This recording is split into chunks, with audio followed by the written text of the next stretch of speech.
কাছে। এই যে মাশাআল্লাহ, এখান থেকে একটা জালের মাছ মাত্র, আরো 4টা জাল বাকি আছে। তো দেখুন একটা জালের মাছ এগুলা।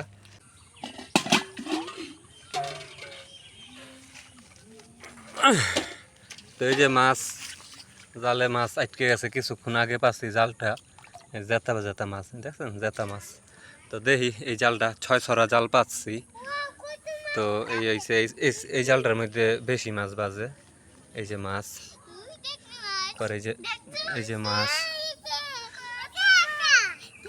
এই যে আসলে মাছ খাওয়ার চাইতে মাছ এই যে নিচে কিন্তু অনেক মাছ বাজে, আসলে দেখা যায় না পানির লেগিয়া। উপরে যেগুলা এগুলাই দেখা যাইতেছে। এই যে নিচে অনেক মাছ আছে। তো মাছ খাওয়ার চাইতে মাছ ধরাটা অনেক মজা লাগে আমার কাছে। এই যে মাশাআল্লাহ, অনেক মাছ বাজছে নিচে, কিন্তু আরো অনেক মাছ আছে, কিন্তু এই যে পানি আসলে পানির কারণে দেখা যাইতেছে না। তো যেগুলো উপরে উপরে বাজছে এগুলোই দেখাইতেছি আপনাদেরকে। দেখুন মাছ ধরার ভিডিও, আসলে মাছ ধরার ভিডিওগুলো দেখতে ভালো লাগে, আমিও দেখি মাছ ধরার ভিডিও। যে খৈলসা মাছ, এই পাশে পুঁটি মাছ, এই যে পুঁটি মাছ, আর এই পাশে কই মাছ। মাশাআল্লাহ অনেক মাছ বাজছে আসলে। এই যে 11টার দিকে জালটা পাচ্ছি, যে কই মাছ, কালা কই। তো খৈল্লা বাজে উপরের দিক দিয়ে আর পুঁটি বাজে নিচে, কারণ খৈল্লা মাছ উপর দিয়েই চল বেশি করে, আর পুঁটি মাছ আপনার নিচ দিয়েই যায়।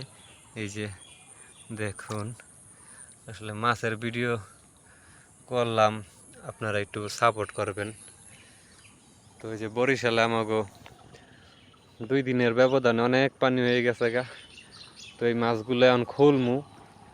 তো আমার ওই যে মেয়েরা চলে আসছে, ওদের কাছে মোবাইলটা দিমু এখন। আসলে মাছ খুলতে দোনো হাত ব্যবহার করা লাগে, তো এক হাত ব্যবহার করে কিন্তু মাছ ধরা যায় না। তো মোবাইলটা ওদের কাছে দিয়ে মাছগুলো আস্তে আস্তে আমি ছাড়াবো। তো কতগুলো মাছ পেলাম একটা জাল থেকে আপনাদেরকে অবশ্যই আমি দেখাবো।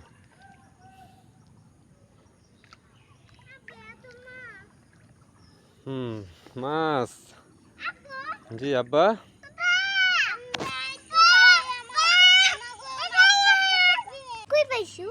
তো এই যে বন্ধুরা 5টা জাল পাচ্ছিলাম, এখান থেকে একটা জালের মাছ মাত্র, আরো 4টা জাল বাকি আছে। তো দেখুন একটা জালের মাছ এগুলা। মাশাআল্লাহ, তেলাপিয়া বাজে, কই, পুঁটি, খৈল্লা। তো আসলে এরকম জালের মাছ মারতে খুব ভালোই লাগে। তো আরো 4টা জাল বাকি আছে। তো এখন আমি যাব আরো 4টা জাল, তো একটা জালের মাছ থেকে। তো এটা আসলে দুপুরে পাচ্ছি, তো এই যে বিকালবেলা উঠাইলাম। দেখুন কি সুন্দর মাছ। হ্যাঁ।